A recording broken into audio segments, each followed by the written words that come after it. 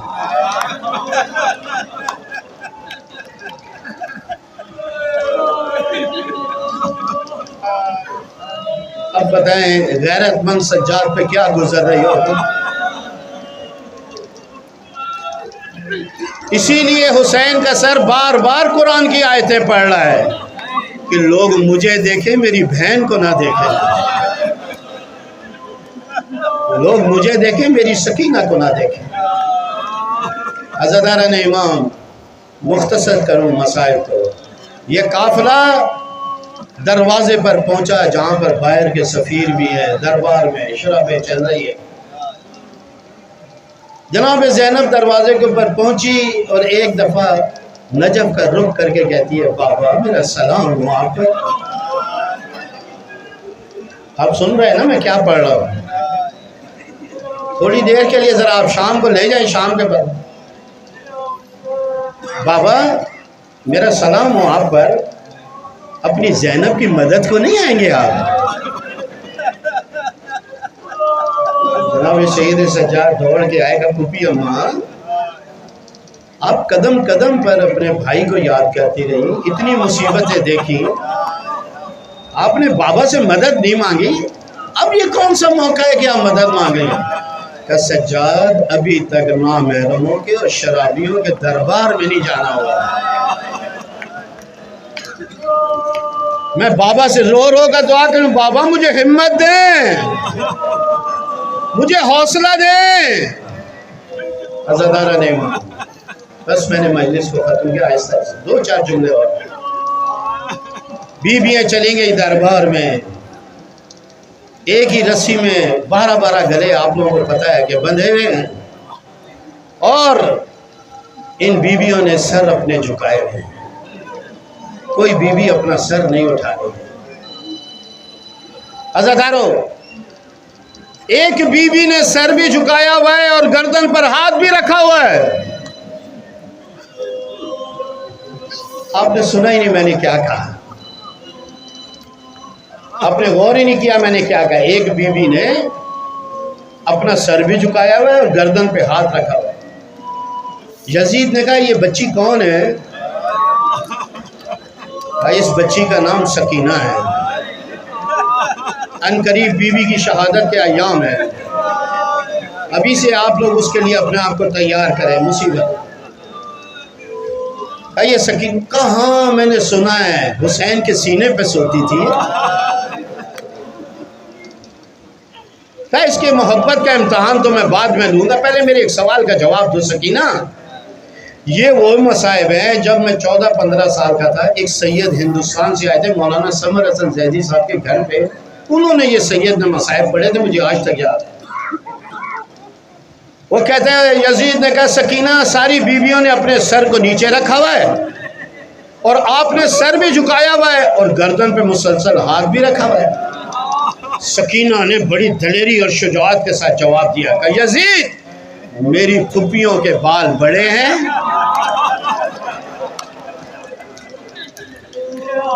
میری پھوپھیوں کے بال بڑے ہیں، انہوں نے آدھے بال سے اپنے چہرے کو چھپایا ہوا ہے اور آدھے بالوں سے اپنی گردن کو چھپایا ہوا ہے، میرے بال چھوٹے ہیں، میں نے اپنے چہرے کو اپنے بالوں سے چھپایا ہوا ہے اور اپنے گردن پر ہاتھ رکھ لیا ہے تاکہ کسی نامحرم کی نگاہ نہ پڑے۔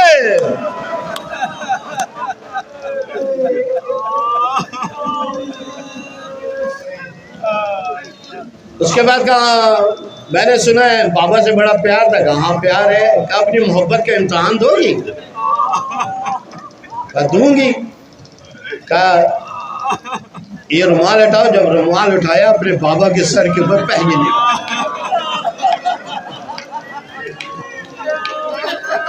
سرکار اس طرح تو کوئی بڑے سے بھی نہیں کرتا ہے جو یہ 4 سال کی بچی سے ہوگا۔ کٹا ہوا گلا، بال بکھرے ہوئے، خاک سر میں، ریش مبارک خون سے خضاب ہوئی ہوئی، بابا کو غور سے دیکھا. یزید نے کہا سکینہ اگر اتنی محبت ہے اپنے بابا سے کہو کہ اٹھ کر تیری گود میں آ جائے. اب ایک اسیر جھڑکیں کھائی ہوئی، تماچے کھائی ہوئی، جس کا زیور لوٹا گیا ہو، کسی نے تسلی نہ دی ہو، اور بھرے دربار میں محبت کا امتحان ہو. ہاں کہوں سکینہ نے. اب میں کیا عرض کروں، تھوڑا سا مبالغہ کروں. اپنے جلے ہوئے کرتے کو اٹھا رہا جو بکھرا ہوا تھا، جو بکھرا ہوا تھا، جس کو کہتے ہیں گل چکا تھا. جگہ جگہ سوراخ تھے جو شام غریبہ میں ہوئے تھے، دامن جلا ہوا تھا. اس کرتے کو اٹھایا اور کہا بابا بھرا دربار ہے، مجھے مایوس نہ کرنا، مجھے مایوس نہ کرنا، محبت کا امتحان ہے. بس عزاداران امام آخری جملہ، اس کے بعد میں ام البنین کا ایک مصائب ضرور پڑھوں گا. اس بی بی کی بڑی قربانی ہے.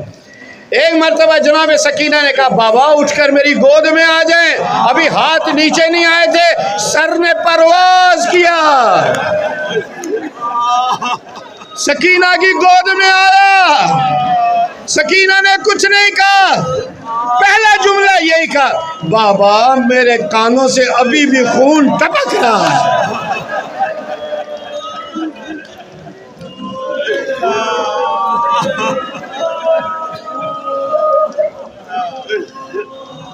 بس عزادارو، یہ سکینہ شام میں رہ گئی. قافلہ دوبارہ کربلا پہنچا مدینہ جاتے ہوئے. زینب بھائی کی قبر کو دیکھ کے رو رہی ہے اور چپ کر کے کھڑی ہے. پھپھی اماں آگے چلی جائیں، بھائی کی قبر ہے. کہ مجھے ڈر لگ رہا ہے ایسا نہ ہو سکینہ کا پوچھ لے.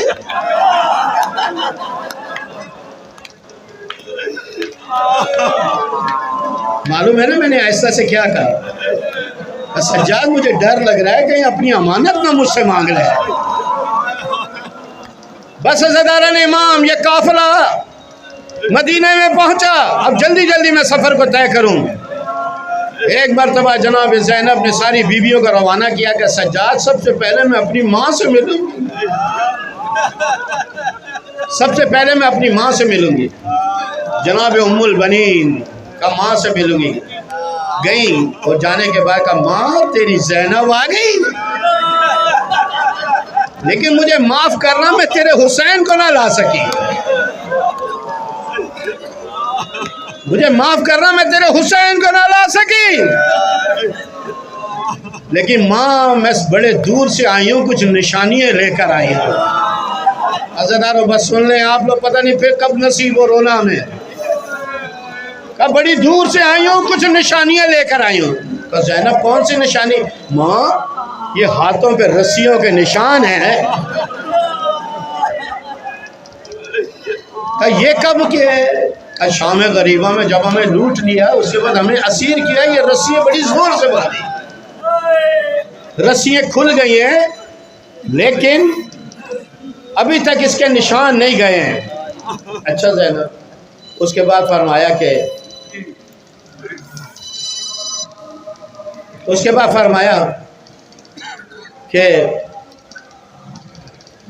ایک دفعہ جب موبائل بند ہو جائے تو اس کے بعد فرمایا ماں میری پشت پر بھی نشان ہے رسیوں، میری پشت پر بھی نشان. کہ زینب یہ کائے کے نشان ہے؟ کہ ماں جب میں کسی بچے کو بچاتی تھی شمر تمہیں مارے تازیاں نے، کبھی اس بیوی کو بچاتی تھی شمر مجھے تازیاں نے مارے، کبھی میں سجاد کو بچاتی تھی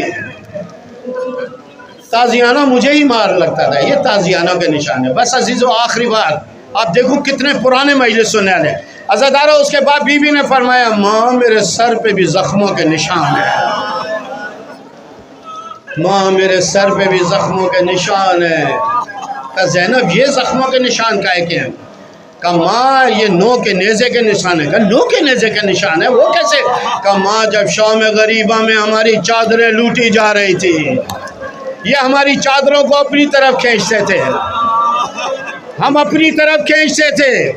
جب ہم نے اپنی چادروں کو نہیں چھوڑا تو ایک دفعہ عمر سعد نے کہا نو کے نیزے سے ان کی چادریں اتارو. کہا یہ نو کے نیزے کے نشان ہیں.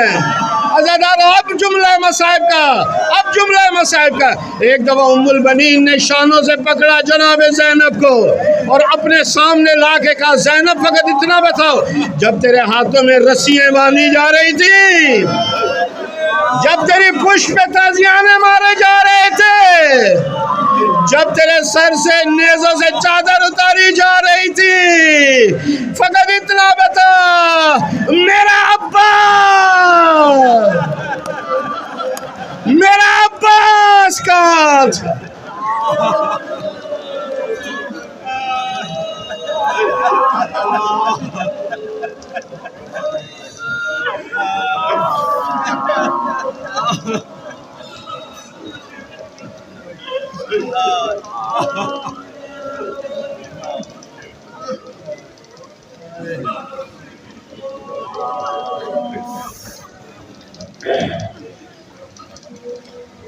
پروردگار امام زمانے کے زور میں تاجر تھا ان سب کو ان کے انصار و اصحاب میں کھڑا تھا. پروردگار بحق محمد و آل محمد تمام مومنات خصوصاً حاضرین بانیان کی جتنی بھی پریشانیوں نے دور کرنا بلند آواز سے آمین کہیں.